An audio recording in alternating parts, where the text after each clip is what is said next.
حضرات، آپ سن رہے ہیں Razvi network international Islamic website بفیض روحانی حضور علامہ و مولانا الحاج الشاہ حسین احمد رضوی رحمت اللہ علیہ۔ یہاں یوٹیوب پر جو بھی چیز اپلوڈ ہوتی ہے اس سے ہمارا مقصد اور مشن ایک ہی ہے کہ مسلک و مذہب کا تحفظ ہو، لوگ اپنے بزرگوں کے عقائد و افکار سے وابستہ رہیں اور بالخصوص نوجوان نسل جو روز بروز نجدی ملاؤں اور صلح کلیوں کی گمراہ کن باتوں کو سن کر اپنا ایمان اپنا عقیدہ خراب کر رہے ہیں، وہ ان کو پہچان کر مسلک اعلیٰ حضرت کو سمجھیں اور اپنے ایمان کو بچائیں۔ اگر آپ حضرات بھی اپنے یہاں کی کوئی کانفرنس، جلسہ، کوئی پروگرام رضوی نیٹ ورک پر اپلوڈ کروانا چاہتے ہیں تو رضوی نیٹ ورک کے بانی جناب الحاج شیخ سجاد حسین رضوی سے رابطہ قائم کریں۔ What's app number 7887574416۔ برادران اسلام، السلام علیکم ورحمۃ اللہ تعالی وبرکاتہ۔ الحمد للہ الذی فضل سیدنا ونبینا محمدا صلی اللہ تبارک وتعالی علیہ وسلم علی العالمین جميعا، وأقامه يوم القيامة للمذنبين المتلبثين الخطائين الهالكين شفيعا، أشهد أن لا إله إلا الله وحده لا شريك له، وأشهد أن سيدنا وسندنا ومولانا محمدا عبده ورسوله صلى الله تبارك وتعالى عليه وعلى آله وأصحابه وبارك وسلم كثيرا كثيرا، أما بعد فأعوذ بالله من الشيطان الرجيم، بسم الله الرحمن الرحيم، محمد رسول اللہ صلی اللہ تبارک وتعالی علیہ وسلم، صدق اللہ العظیم وبلغنا رسوله النبی المتین الامین الکریم۔ بادہ توحید کے متوالوں، شمع رسالت کے پروانوں، غوث و خواجہ و رضا کے دیوانوں،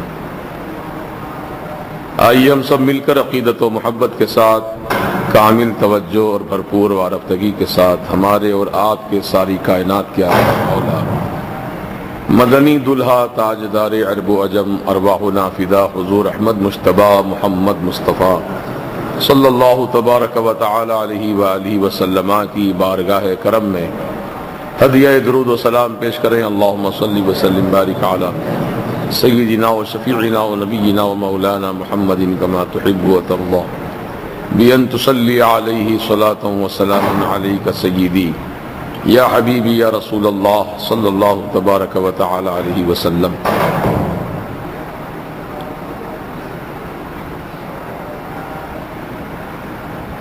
اللہ تبارک و تعالی کا کلام جو قرآن پاک میں ذکر ہے، اس کلام پاک کی آیت کریمہ کا ایک جز محمد الرسول اللہ صلی اللہ تعالی علیہ وسلم، محمد اللہ کے رسول ہے۔ اللہ تبارک و تعالی نے اپنے حبیب کو مقام محبوبیت عطا فرمایا، اور آپ کا یہ مقام بہت ہی بلند و بالا ہے۔ اس درجے کو نہ کوئی نبی پہنچ سکے، نہ کوئی رسول پہنچ سکے، نہ کوئی مقرب فرشتہ پہنچ سکا۔ اللہ تعالیٰ نے اپنے حبیب کو وہ مقام بلند عطا فرمایا ہے۔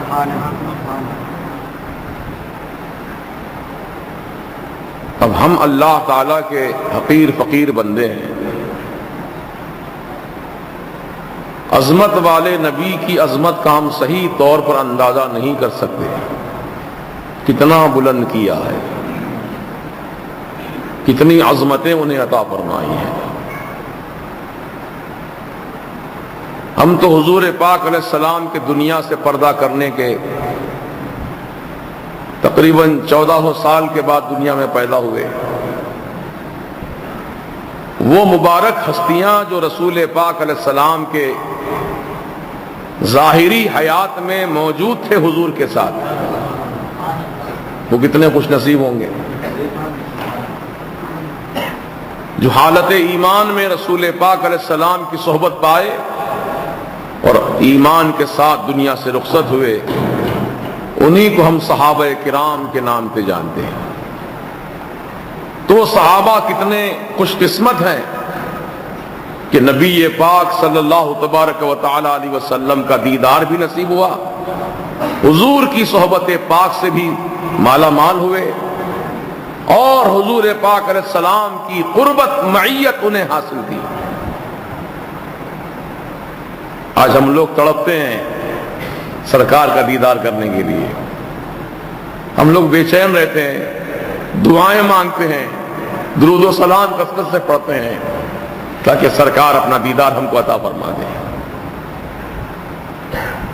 اولئک الذین امتحن اللہ قلوبہم للتقوی، صحابہ کی جماعت وہ جماعت ہے کہ جن کے دلوں کو اللہ نے تقوی پرہیزگاری کے لیے چن لیا۔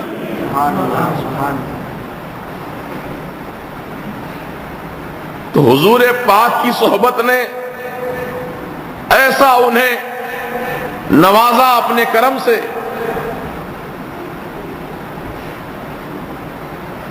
کہ حضور پاک علیہ السلام نے خود ارشاد فرمایا، اصحابی کالنجوم، میرے تمام صحابہ تاروں کے مانند ہیں۔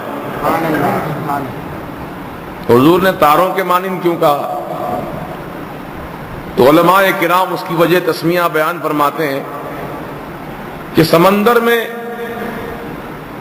پہلے زمانے میں جو ہے، جو لوگ کشتی میں سفر کرتے تھے، پانی کے جہاز سے سفر کرتے تھے، تو انہیں سمندر میں چاروں طرف پانی ہی پانی نظر آتا ہے، کون سا شہر کس طرف ہے، کون سا ساحل کہاں ہے، پانی دیکھنے کے بعد تو آدمی چکرا جاتا ہے، پانی ہی پانی ہے سب۔ تو ایسے عالم میں ستاروں کو دیکھ کر ملاح یعنی کشتی چلانے والے جہاز کے کیپٹن تاروں کو دیکھ کر اپنی سمت اور اپنے علاقے کا پتہ لگاتے تھے، تمہیں کہاں جانا ہے، ستارے دیکھ کر جاتے تھے۔ تو گویا ستاروں کو دیکھنے سے آدمی کو صحیح راستہ ملتا ہے، صحیح راستہ مل جاتا ہے۔ میرے آقا علیہ السلام کے اس فرمان پر اب غور کرو، اصحابی کالنجوم، میرے تمام صحابہ ستاروں کے مانند ہیں۔ بِأَيِّهِمْ اِقْتَدَيْتُمْ اِهْتَدَيْتُمْ، تم میرے صحابہ میں سے کسی ایک صحابی کی بھی پیروی کرو گے، ان کے نقش قدم پہ چلو گے تو ہدایت والے ہو جاؤ گے۔ اللہ اکبر، کتنا آسان راستہ ہمیں آقا علیہ السلام نے عطا فرما دیا۔ ہدایت چاہتے ہو، ہدایت چاہتے ہو، صحابہ کے نقش قدم پہ چلو، صحابہ کرام کی پیروی کرو، کیونکہ یہ صحابہ ہیں حضور کی صحبت بافیض سے مالا مال ہوئے ہیں، ہر چیز کی ہدایت انہیں حضور راست عطا فرماتے ہیں۔ تو اس لیے ان کا طرز عمل، ان کے زندگی کے طور طریقے، ان کی عبادات، معمولات، جو بھی ان کے زندگی سے متعلق چیزیں ہیں، وہ ساری دنیا کے انسانوں کے لیے، صرف مسلمانوں کے لیے نہیں، ساری دنیا کے انسانوں کے لیے مشعل ہدایت اور معیار ہدایت، ہدایت وہیں سے ملتی ہے۔ اللہ نے قرآن کریم میں ارشاد فرمایا، فَإِنْ آمَنُوا بِمِثْلِ مَا آمَنْتُمْ بِهِ فَقَدِ اهْتَدَوْا فَإِنْ آمَنُوا بِمِثْلِ مَا آمَنْتُمْ بِهِ فَقَدِ اهْتَدَوْا تم ایمان لاؤ ان صحابہ کے ایمان کی طرح. صحابہ کا جیسا ایمان تھا اللہ اور رسول کے متعلق، قرآن عظیم سے متعلق، حضور کی عقیدت سے متعلق، حضور کی محبت سے متعلق، حضور کے علم غیب سے متعلق، حضور کے حیات النبی ہونے سے متعلق صحابہ کا جیسا عقیدہ اور ایمان تھا ویسے ہی تم ایمان لاؤ. یہ اللہ پاک فرما رہا قرآن میں، ویسے ہی تم ایمان لاؤ، ان سے ہٹ کر نہیں. ان کا جیسا ایمان تھا، بِمِثْلِ مَا آمَنْتُمْ بِهِ، جیسے ان کا ایمان تھا اسی کے مثل تم ایمان لے آؤ. فَقَدِ اهْتَدَوْا، تحقیق تم ہدایت والے ہو جاؤ گے. اب صحابہ کا عقیدہ حضور کے متعلق کیا تھا؟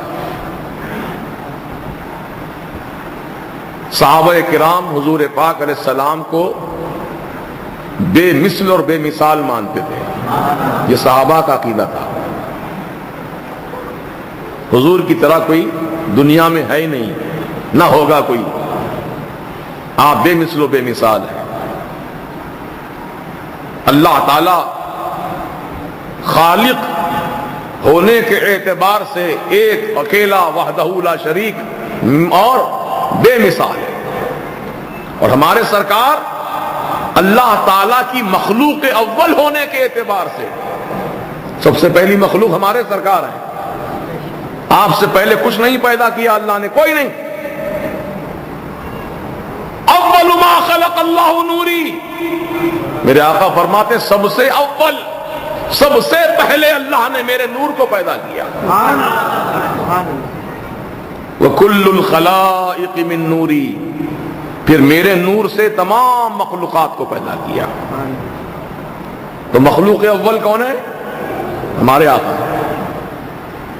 تو یہی آپ کے بے مثال ہونے کے لیے کافی ہے. جو بھی ہے سب سرکار کے بعد میں ہے، سرکار سے پہلے کوئی مخلوق نہیں. نہ جبریل، نہ میکائیل، نہ اسرائیل، نہ اسرافیل، نہ جنت کی حوریں، نہ جنت، نہ غلمان جنت، نہ زمین، نہ آسمان، نہ چاند، نہ سورج، ستارے، سیارے، شجر، حجر، شمس و قمر، بحر و بر، کچھ بھی نہیں تھا. اللہ تعالیٰ نے سب سے اول، سب سے پہلے ہمارے آپ کے آقا و مولا سید عالم علیہ السلام کے نور کی تخلیق فرمائی. تو سب سے پہلا ہونا ہی بے مثال ہے نا. اب جو بھی ہوں گے سرکار کے بعد ہوئے تو وہ سرکار کی طرح کیسے ہو سکتے ہیں؟ سرکار تو سب سے پہلے ہیں، سب سے اول ہے میرے آقا. یہی صحابہ کا عقیدہ تھا. اور حضور پاک علیہ السلام سے کوئی صحابی آگے نہیں بڑھتے تھے، سب حضور کی غلامی میں پیچھے پیچھے رہتے تھے، آگے کوئی نہیں بڑھتے تھے. اب اسماعیل دہلوی نے اپنی کتاب میں لکھا کہ امتی بسا اوقات نبی کے برابر ہو جاتے ہیں، بسا اوقات نبی سے آگے بڑھ جاتے ہیں. ماد اللہ. تو یہ اسماعیل دہلوی کا عقیدہ ہے، وہابیہ فرقے کا امام ہے. لیکن صحابہ کا عقیدہ ایسا نہیں تھا. صحابہ تو حضور پاک علیہ السلام کے غلام بن کر پیچھے پیچھے چلتے تھے. اس لیے فقیر کہتا ہے کہ باپ بن کر حضور کے آگے مت بڑھو، بھائی بن کر برابری مت کرو، غلام بن کر پیچھے چلو. یہ حضور پاک کی غلامی ہی میں سب نجات ہے. تو صحابہ کرام کی ایک جماعت نے عید الاضحیٰ کے موقع پر، حضور نے ابھی قربانی نہیں دی تھی جانوروں کی، اونٹ ذبح نہیں کیے تھے سرکار نے، حضور کی قربانی سے پہلے کچھ صحابہ نے قربانی دے دی. تو اللہ تعالیٰ نے قرآن میں آیت نازل فرمایا، لا تقدموا بین یدی اللہ ورسولہ، اللہ اور اللہ کے رسول سے تم آگے مت بڑھو،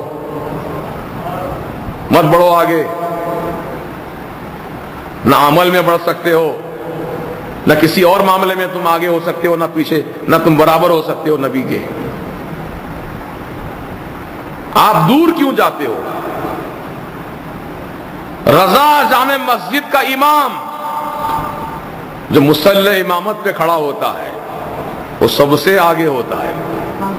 بولیے، سب سے آگے ہوتا ہے.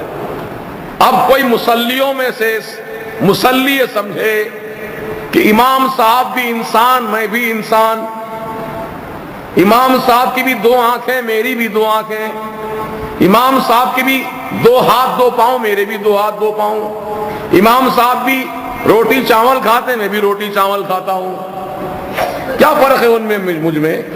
لہذا جو امام صاحب جس مصلی پہ کھڑے ہیں، بازو آ کر کے کوئی مصلی کھڑا ہو جائے امام صاحب کے، نماز ہوگی اس کی؟ بولیے. آگے بڑھ جائے امام صاحب سے، نماز ہوگی؟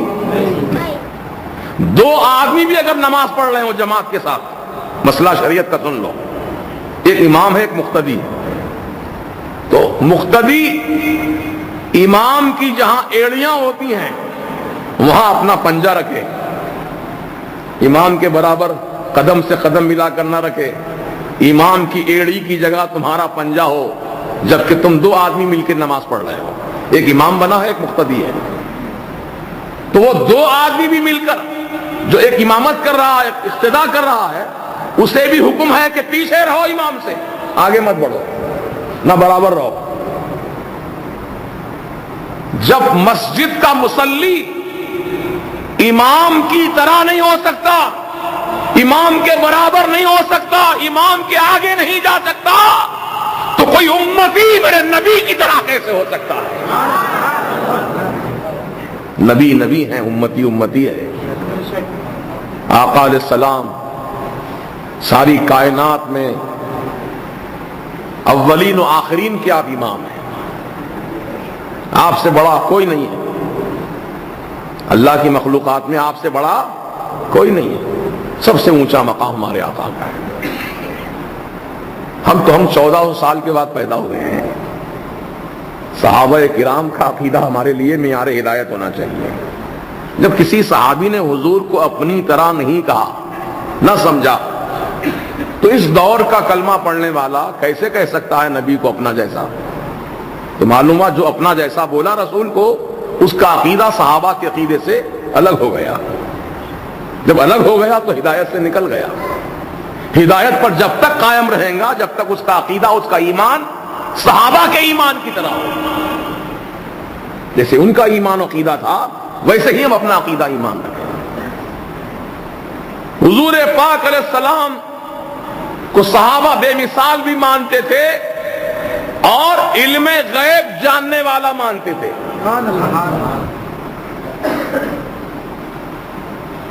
اسی لیے صحابہ کرام جب حضور پاک علیہ السلام کی بارگاہ میں حاضر آتے یہی کہتے تھے اللہ و رسولہ عالم. حدیث اٹھاؤ، بخاری، مسلم، ابو داؤد، ترمذی، نسائی، جتنی حدیث کی کتابیں ہیں یہ الفاظ ضرور ملیں گے آپ کو، صحابہ کرام کے الفاظ، اللہ و رسولہ عالم. اللہ بہتر جانتا ہے، اللہ کے رسول بہتر جانتے ہیں. صرف یہ نہیں کہا صحابہ نے اللہ عالم رسولہ لا یعلم، اللہ جانتا رسول کچھ نہیں جانتے، ایسا نہیں کہا صحابہ نے. اللہ و رسولہ عالم، اللہ زیادہ جانتا ہے، اللہ کے رسول زیادہ جانتے ہیں. لیکن آج کے دور کا ڈالڈا کہتا نبی کو تو علم غیب تھا ہی نہیں، وہ کچھ نہیں جانتے معاذ اللہ. تو جس نے رسول کے علم غیب کا انکار کیا تو اس کا عقیدہ صحابہ کے عقیدے سے الگ ہو گیا. جب عقیدے سے الگ ہو گیا صحابہ کے، تو وہ ایمان والا، ہدایت والا نہیں رہا، وہ بے ایمان ہو گیا، ہدایت سے ہٹ گیا. ہدایت چاہتے ہو، ہدایت تو رسول اعظم علیہ السلام پر ایمان جیسا صحابہ کرام کا تھا ویسے ہی ہمارا آپ کا ایمان ہونا چاہیے. وہ ہدایت والا ہے. اب دیکھیے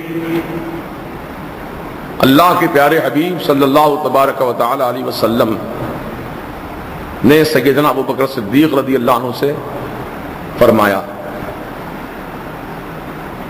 کیا فرمایا تھا؟ یا ابا بکر لم یعرفنی حقیقتا غیر ربی. اے ابو بکر، میں کیا ہوں؟ حضور فرما رہے ہیں میں کیا ہوں، میری حقیقت کیا ہے، میری اصلیت کیا ہے، سوائے میرے پروردگار کے دوسرا کوئی جانتا ہی نہیں. یہ حضور کا مقام بلند ہے. اتنا بلند مقام اللہ کے رسول کا کہ مقام مصطفیٰ کیا ہے، حقیقت محمدیہ کیا ہے، یہ اللہ ہی جانتا ہے، اللہ کے سوا کوئی نہیں جانتا. پھر کس بنیاد پہ کہتے ہیں رسول مر کے مٹی میں مل گئے، رسول وفات پا گئے، رسول تو ختم ہو گئے، میلاد کیوں مناتے ہو نبی کا؟ تو صحابہ نے تو ایسا نہیں کہا تھا، ان کا عقیدہ ایسا نہیں تھا. حضور کے پردہ ہونے کے بعد بھی صحابہ حضور کو زندہ مانتے تھے، زندہ مانتے تھے. دلیل لو دلیل.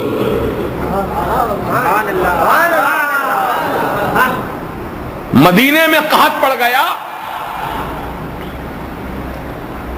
لوگ آئے بی بی عائشہ صدیقہ رضی اللہ عنہ کے پاس، کہنے لگے یار ام المؤمنین آپ دعا فرما دیں بارش کے لیے، دعا فرما دیں. تو آپ نے کیا فرمایا کہ ٹھیک ہے، میں اپنے آقا و مولا کی بارگاہ میں جاتی ہوں، وہاں تمہارے لیے بارش کا انتظام ہوگا. چنانچہ آپ آئیں حضور کی بارگاہ میں چادر اوڑھ کر، اور آپ نے حجرہ عائشہ، جس حجرے میں سرکار کا مزار پاک ہے، اسی حجرے کی چھت میں ایک سوراخ کروایا. سوراخ ایسا تھا کہ اوپر سے اگر دیکھا جائے تو سرکار کا مزار نظر آتا ہے، اور سرکار کے مزار کے پاس کھڑا ہو کر اوپر دیکھا جائے تو آسمان نظر آتا ہے. بیچ میں خلا کر دیا گیا چھت کے تھوڑے حصے کو. آج بھی گنبد خضرا میں ٹھیک اسی مقام پر ایک سوراخ ہے، جو ہرا گنبد ہے نا سرکار کا، اس میں سوراخ ہے. اب جو بعض لوگ اس کی تصویر کشی کیے ہیں، گنبد خضرا کی عکس نکالے ہیں اس کا، اس نے اس کو بھی واضح کیے ہیں. سرکار کا مزار مبارک بالکل آسمان نظر آتا ہے وہاں سے کھڑے ہو کر. تو اب یہ بی بی عائشہ صدیقہ نے ایسا کیوں کیا؟ حالانکہ وہ بھی تو اللہ کی بندی ہیں، وہ بھی تو دعا کر سکتی تھیں، لیکن وہ جانتی ہیں، ام المومنین جانتی ہیں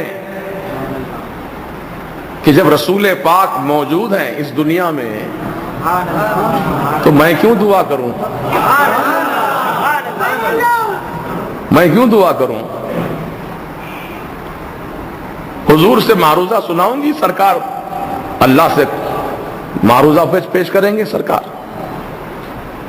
تو آسمان نظر آ رہا ہے حجرہ عائشہ میں، وہ کھولنا تھا اور بی بی عائشہ کا معروضہ کرنا تھا رسول پاک کی بارگاہ میں. ابھی صحابہ حجرہ عائشہ سے باہر نکلنے بھی نہیں پائے تھے کہ مدینے میں رم جھم بارش شروع ہو گئی.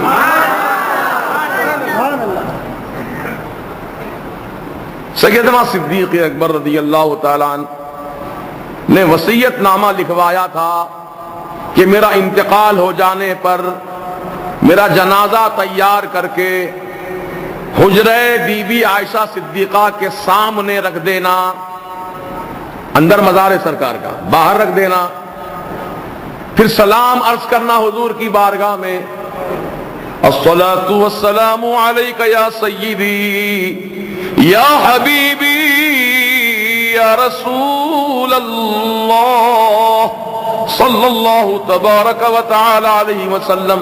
سلام عرض کرنا حضور کو، اور پھر حضور سے کہنا کس سے کہنا؟ حضور سے کہنا. جو اپنی مزار پاک میں آرام فرما رہے ان سے کہنا. وہ زندہ ہے نا تبھی تو کہنے کی بات ہو رہی ہے. وہ موجود ہیں تبھی تو سنانے کی بات ہو رہی ہے. نبی کو سلام سنانا پھر یوں عرض کرنا کہ یا رسول اللہ علیہ السلام، آپ کا ابو بکر آپ کی بارگاہ میں حاضر لایا گیا ہے، حضور اجازت ہو تو ہم اندر لے آئیں، اجازت نہ ہو تو ہم جنت البقیع میں دفن کر دیں. یہ کس سے کہی جا رہی بات؟ مزار پاک. حضور مزار میں ہے، اپنی مزار کے سامنے بات ہو رہی ہے. تو صحابہ کیا سمجھ کے بول رہے تھے حضور کو؟ مردہ کہ زندہ؟ بولیے زندہ. پھر صحابہ نے آواز سنی رسول پاک علیہ السلام کی، ادخل الحبیب الی الحبیب،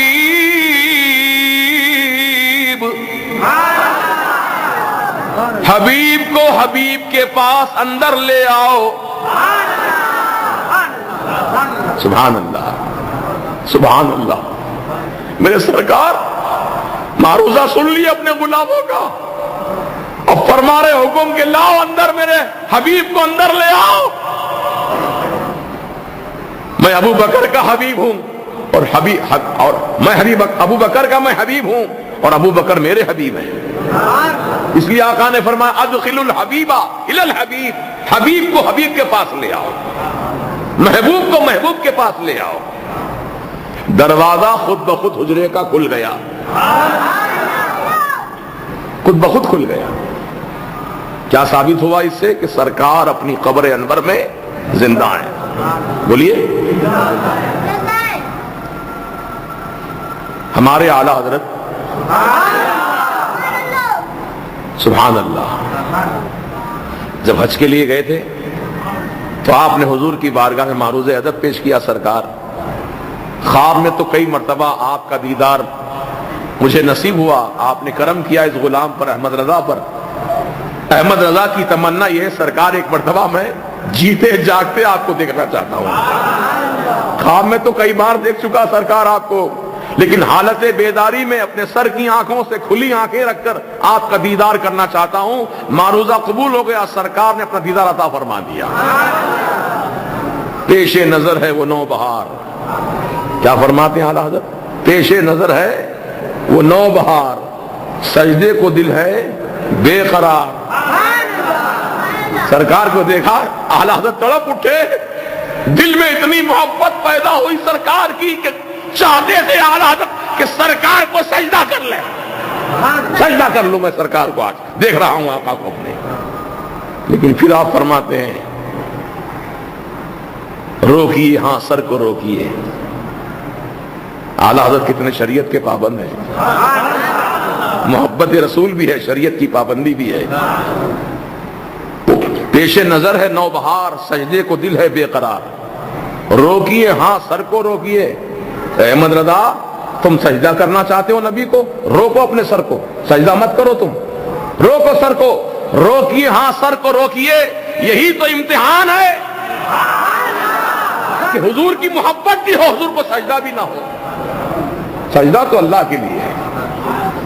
بولیے اللہ کے لیے سجدہ ہے. دل پر تو کوئی پابندی نہیں ہے نا، سر پر پابندی ہے، جھکاؤ اللہ کی بارگاہ میں. یہ سر نہیں جھکنا کہیں اور، اللہ کے سوا کہیں اور نہیں جھکانا ہے. لیکن دل کو اللہ نے پابند نہیں کیا کہ دل اس طرح رکھو، اس طرح کرو، نہیں. دل کو اللہ تعالیٰ نے کھلا چھوڑ دیا. سر پر تو پابندی ہے، سر نہیں جھکنا خدا کے سوا کسی اور کے سامنے، لیکن دل کو تم جہاں چاہو جھکا سکتے ہو. تو اعلیٰ حضرت نے دیکھا کہ سر کو تو میں روک رہا ہوں سجدے سے کیونکہ شریعت کا حکم یہی ہے، لیکن دل میرا سرکار کے قدموں پہ قربان ہو رہا ہے. اعلیٰ حضرت فرماتے ہیں اللہ کی سرتاب قدم شان ہے یہ، انسان نہیں انسان، وہ انسان ہے یہ۔ قرآن تو ایمان بتاتا ہے انہیں، اور ایمان یہ کہتا ہے میری جان ہے یہ۔ تو رسول پاک علیہ السلام کا مقام اتنا بلند و بالا ہے، اتنا بلند و بالا ہے کہ کوئی اس مقام مصطفیٰ کو پہنچ ہی نہیں سکتا۔ پہنچ سکتا ہے کوئی؟ نہیں پہنچ سکتا۔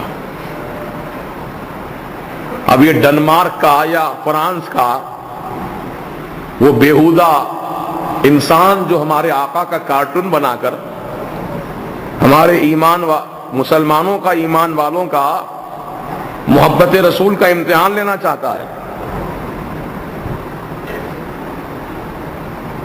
کیونکہ وقفے وقفے سے کچھ نہ کچھ ایک شوشہ چھوڑا جاتا ہے دنیا میں، کبھی سلمان رشدی، کبھی تسلیمہ نسرین، کبھی شارلی ہیبڈو، یہ ایسے منحوس لوگ ہیں یہ کہ یہ مسلمانوں کے ایمان کی حرارت ناپنا چاہتے ہیں۔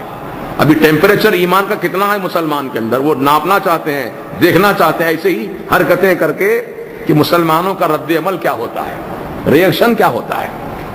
مگر دکھا دیا ری ایکشن، ایسا ری ایکشن کیا کہ صفحے ہستی سے مٹا دیا۔ گستاخ رسول کا انجام یہی ہے، کوئی ہو چاہے ترم خواہ ہو اپنے وقت کا، حضور کی بارگاہ میں گستاخی کیا تو گستاخ رسول کو قتل کرنا واجب ہے، واجب ہے، واجب القتل ہے۔ ارے سرکار نے خود اپنے گستاخوں کو قتل کرنے کا حکم فرمایا نا، آپ کو نہیں معلوم تاریخ؟ مدینے میں بہت بڑا گستاخ تھا، حضور کی بارگاہ میں گستاخیاں کرتا تھا۔ حضور پاک علیہ السلام نے صحابہ کی جماعت کو مخاطب کر کے فرمایا، ہے تم میں کوئی ایسا، اے میرے صحابہ، ہے تم میں کوئی ایسا جو میری طرف سے جا کر اس گستاخ سے بدلہ لے؟ حضور نے معاف نہیں کیا اس دشمن کو، گستاخ رسول کو، کہا کون ہے تم میں میری طرف سے جا کے بدلہ لے؟ تو ایک صحابی رسول اٹھے، یا رسول اللہ لبیک و صادق، میں حاضر ہوں، میں بدلہ لوں گا آپ کی گستاخی کا۔ گئے اور جا کر اس کو قتل کر دیا، قتل کر دیا۔ قتل کر کے واپس پلٹ رہے تھے کہ سیڑھی سے پاؤں پھسل گیا اور گر پڑے، ایسے گرے کہ ٹانگ کی ٹخنے کی ہڈی دو ٹکڑے ہو گئی، ہڈی ٹوٹ گئی۔ ویسے ہی حالت میں زمین پر بیٹھ کر گھسیٹتے گھسیٹتے سرکار تک پہنچے۔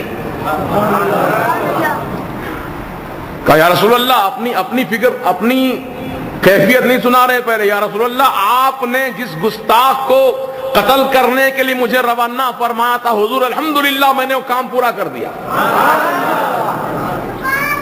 تو میرے آقا نے فرمایا تم کیسے پہنچے اس تک؟ وہ تو بڑی حفاظت میں رہتا ہے ہمیشہ، اس تک پہنچے کیسے تم؟ یا رسول اللہ علیہ السلام میں نے معلوم کیا تھا اس کے متعلق کہ جب رات کو یہ سو جاتا گہری نیند میں تو بہت زور زور سے خراٹے لیتا ہے، خراٹے کی آواز اس کی گونجتی ہے پورے گھر میں اس کی۔ تو خراٹوں کی آواز سنتے سنتے سنتے سنتے اس کے قریب پہنچ گیا میں اور اسے ختم کر دیا۔ یا رسول اللہ میں ختم کر کے آ رہا تھا واپس، سیڑھی سے گر پڑا، ٹانگ کی ہڈی دو ٹکڑے ہو گئی ہے۔ آقا نے فرمایا ٹانگ اپنی سامنے کرو میرے۔ حضور پاک نے اپنے دستے کرم پھیر دیا، ٹانگ اچھی ہو گئی۔ اب بتاؤ ہڈی کو جوڑنا یا تو راڑ ڈال کر جوڑا جاتا ہے یا پھر اس کو علاج معالجہ کر کے جوڑا جاتا ہے؟ ایسا تو کوئی دیکھنے کو نہیں ملتا دنیا میں کہ کوئی ہاتھ پھیرے اور ہڈی کو جوڑ دے۔ یہ سرکار کا معجزہ ہے، ہمارے سرکار کا معجزہ ہے، کوئی دوسرا نہیں کر سکتا یہ۔ تو صحابہ کرام رضوان اللہ تعالی علیہ مجمعین حضور پاک کے حکم پر اپنی جان قربان کرنے تیار رہتے تھے۔ یہی صحابہ کا عقیدہ تھا، جو حکم مل گیا حضور کی بارگاہ سے پورا کر دیا اس کو۔ اتنے مسلم کنٹریز ہیں نام نہاد، سعودی بھی ہے، دبئی بھی ہے، قطر بھی ہے، عجمان ہے، فجیرہ ہے، ابو ظہبی ہے، اور نہ جانے کتنے ممالک ہیں جو اسلامی کنٹریز کہلاتے ہیں، لیکن سوائے ترکی کے صدر مرد مجاہد نے آواز بلند کیا، آج اخبار میں بیان آیا، دنیا کو پیغام دے دیا طیب اردغان نے کہ ہم گستاخ رسول کو کسی قیمت پہ برداشت نہیں کریں گے۔ یہ ہر ملک کے حکمران کو ایسی آواز اٹھانی چاہیے۔ کیوں ڈرتے ہو تم امریکہ یورپ سے؟ کیا تمہارے پالن ہار ہیں وہ؟ تمہارے رب ہیں معاذ اللہ وہ؟ کیوں ڈرتے ہو ان سے؟ اللہ سے ڈرو، اللہ تعالیٰ سے ڈرو، ساری کائنات اس کے قبضے قدرت میں ہے۔ یہ پلین جو اڑاتا ہے نا امریکہ، بامبنگ پلین، بمباری کرنے والے، اللہ تعالیٰ کی طاقت کے سامنے وہ پلین بھی فیل ہے، بالکل فیل ہے۔ اللہ تعالیٰ اگر آندھی طوفان بھیج دے، آندھی طوفان ہی نہیں، کوہرا بھیج دے، اندھیرا چھا دے دنیا میں، کہاں اڑا کے لے جاؤ گے پلین کو؟ آپ دیکھتے نہیں بھی سردی کا موسم چل رہا ہے، پوری دنیا کے پلین لیٹ چل رہے ہیں، پلین لیٹ چل رہے ہیں، کیوں؟ کوہرا ہے زیادہ، راستہ نظر نہیں آ رہا ہے۔ اللہ تعالیٰ کی قدرت ہے یہ۔ اللہ تم کو راستہ نہیں دکھایا، تمہارا پلین بھی فیل نہ گیا، میں ٹھہر گیا، آگے نہیں بڑھ سکا اپنی منزل سے۔ تو رسول اعظم صلی اللہ تبارک و تعالی علیہ وسلم کی شان میں گستاخی کرنے والوں، بے ادبی کرنے والوں، میرے آقا کا کارٹون بنانے والوں، سن لو کان کھول کر، مسلمان اپنے آقا کی شان میں گستاخی کسی صورت میں برداشت نہیں کر سکتا، اور اپنی جانوں کا نذرانہ پیش کر دیں گے حضور کی محبت میں۔ ہم موت سے گھبرانے والے نہیں ہیں، حضور کی محبت میں جو موت آ جائے کتنی اچھی موت ہے۔ صحابہ تو تمنا کرتے تھے، اللہ اکبر، یا رسول اللہ علیہ السلام دعا فرمائیے اللہ پاک ہم کو شہادت کی موت عطا کرے۔ صحابہ دعا کرواتے تھے حضور سے، اللہ، شہادت کی تمنا ایسی تھی۔ آپ سمجھتے ہوں گے کہ شہادت کا مقام ملنا یہ تو خوش نصیبوں کو ہی ملتا ہے، لیکن تکلیف کچھ نہیں ہوتی۔ آپ یہ سوچتے ہوں گے ارے شہادت کا درجہ پانے کے لیے کتنی تکلیف اٹھانی پڑے گی، کتنی مصیبت اٹھانی پڑے گی، جسم کاٹا جائے گا، دھجیاں اڑائی جائیں گی، جسم کی بوٹی بوٹی الگ ہوگی، کتنی تکلیف ہوگی ہم کو اس وقت۔ خدا کی قسم کوئی تکلیف نہیں ہوگی، شہید کو کوئی تکلیف نہیں۔ حضور نے فرمایا جیسے چونٹی کاٹتی ہے، آپ برداشت کرتے ہیں نہیں چونٹی کاٹنے پر، جب واویلا مچا دیتے ہیں، بولیے کیا کرتے ہیں؟ برداشت کرتے ہیں، رگڑ دیتے ہیں چونٹی کو، تھوڑا سہلا لیتے ہیں، ختم۔ تو حضور پاک فرما رہے ہیں، غیب جاننے والے آقا، شہید کو شہادت کے وقت میں اتنی تکلیف ہوتی ہے جسے چونٹی کاٹنے سے ہوتی ہے، اس کے سوا کوئی اور تکلیف نہیں ہے۔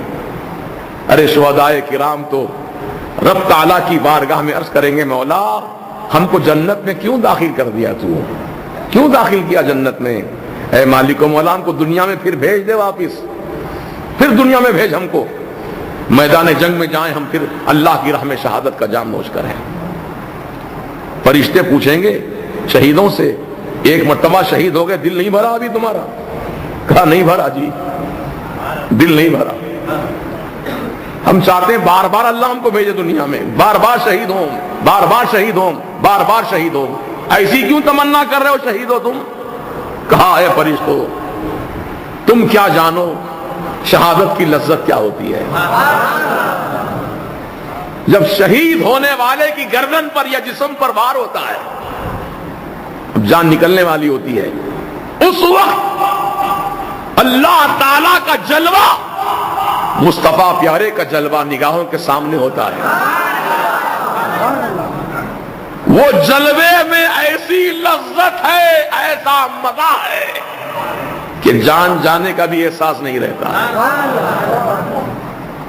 اس لیے ہم تمنا کر رہے ہیں کہ جائیں پھر اللہ کی راہ میں شہید ہوں, وہ جلوہ دیکھیں, کیونکہ جنت میں بھی وہ لذت نہیں ہے جو جلوے میں لذت ہے. سبحان اللہ, سبحان اللہ. اللہ کے پیارے حبیب کا فرمان بالکل برحق ہے, ہمارا اس پر ایمان کامل ہے. لہذا مسلمانوں ڈرو مت کسی دنیا والوں سے. دنیا تو اللہ تعالیٰ کی پیدا کی ہوئی ہے, کسی کے باپ کی جاگیر نہیں ہے دنیا, یہ اللہ کی پیدا کی ہوئی دنیا ہے. خالق الارض والسماء, زمینوں کا پیدا کرنے والا اللہ, آسمانوں کا بنانے والا اللہ. خلق الشمس والقمر, اللہ نے سورج کو پیدا کیا, چاند کو پیدا کیا. ساری چیزیں سب اللہ ہی کی ملکیت ہیں. للہ ما فی السماوات وما فی الارض, زمینوں میں اور آسمانوں میں جو کچھ ہے اس کا مالک حقیقی اللہ تعالیٰ ہے. کیوں ڈرتے ہو دنیا سے؟ دنیا جس کے قبضے میں ہے نا, اس سے ڈرو. اس کا ڈر دل میں بیٹھ جائے بس, کہ دنیا کی کوئی طاقت تم کو ہراساں نہیں کر سکتی, تم کو ڈرا نہیں سکتی.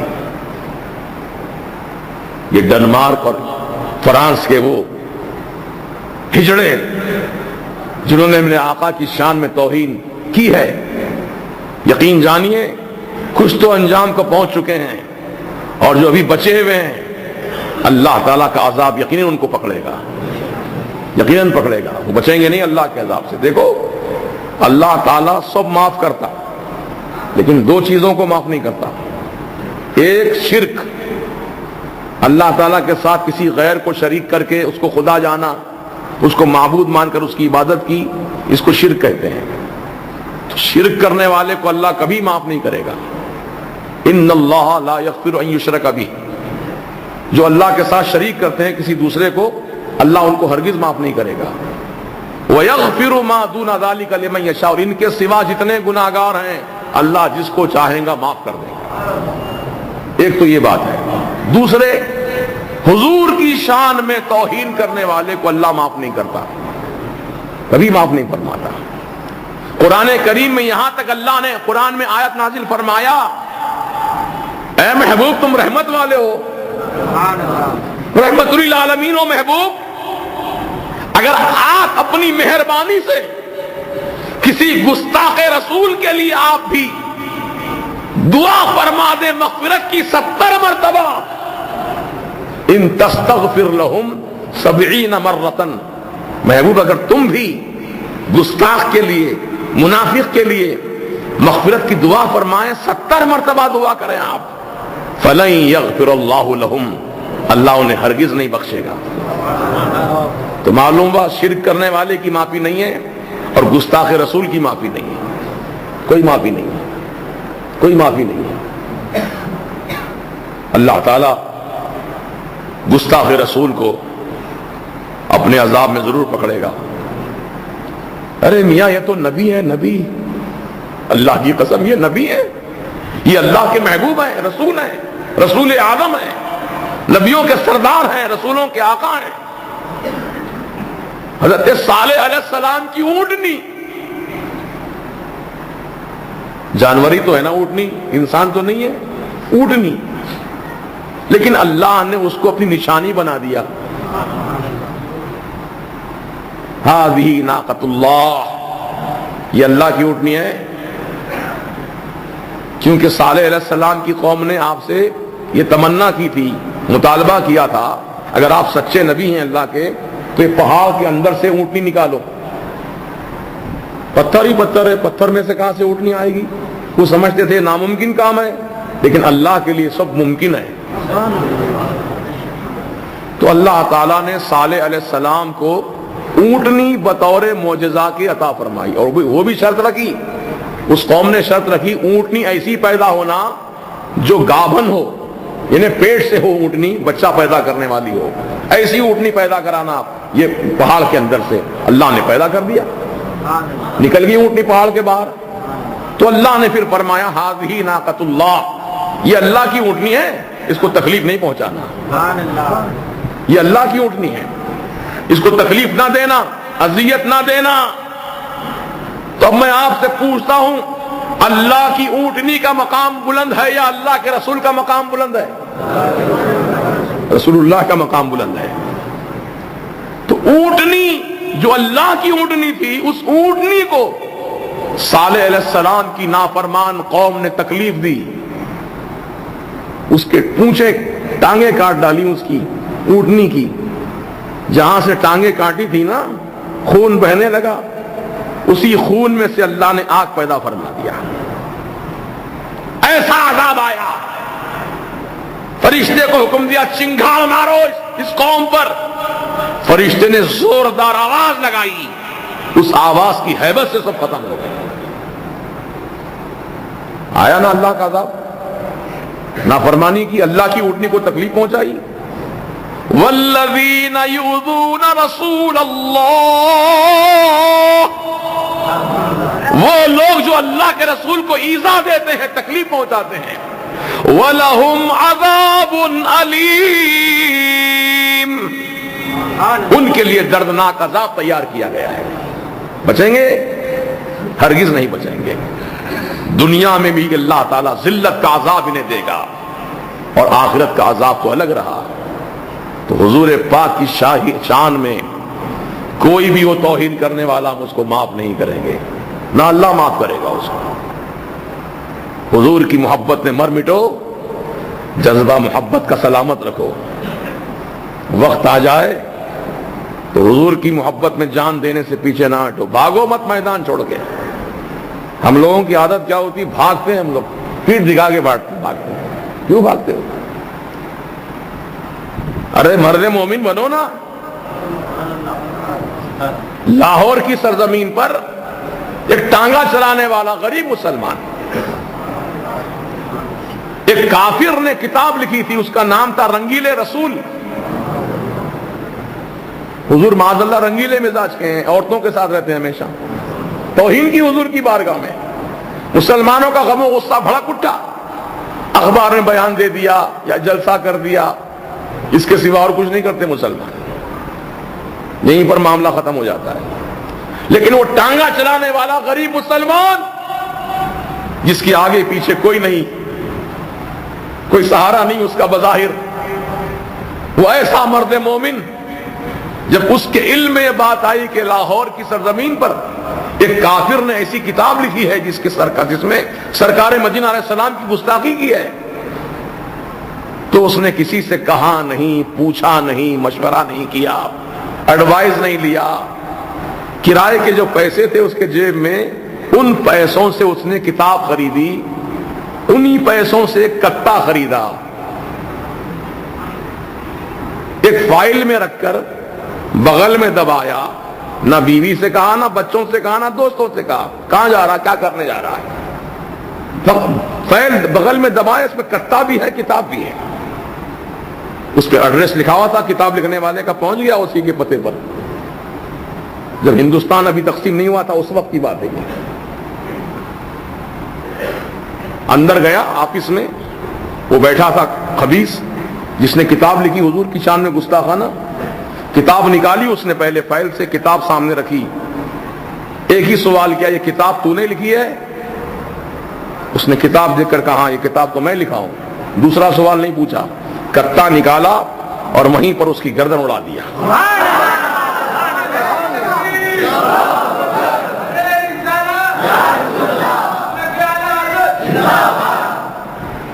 مرد مومن تھا، بھاگا نہیں مار کر اس کو، بلکہ اس مردود گستاخ رسول کی لاش کو گھسیٹتا ہوا پولیس تھانہ لے کر گیا.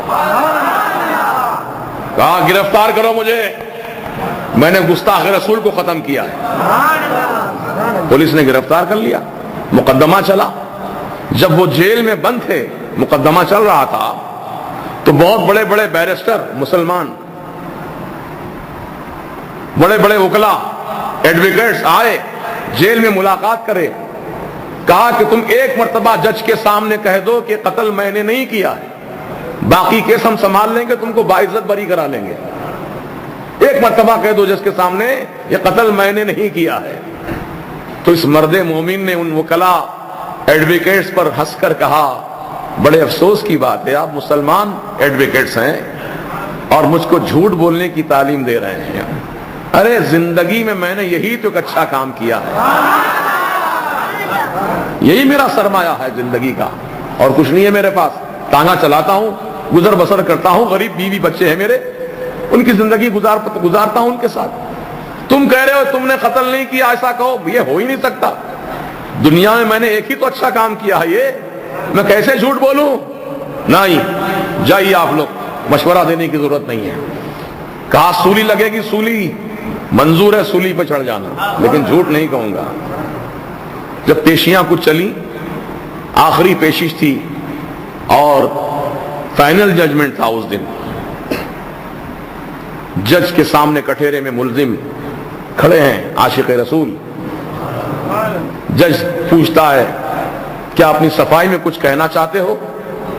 کہا نہیں جج صاحب, صفائی میں تو کئی مرتبہ کہہ چکا ہوں کہ اس گستاخ کو میں نے ہی مارا ہے, میں نے ہی کاٹا ہے اس گستاخ کو, میں کئی مرتبہ اعلان کر چکا ہوں, پھر بھی آپ مجھ سے پوچھتے صفائی میں کچھ بولنا ہے کیا؟ ابھی اس سے بڑھ کر صفائی کیا بیان کروں آپ کے سامنے؟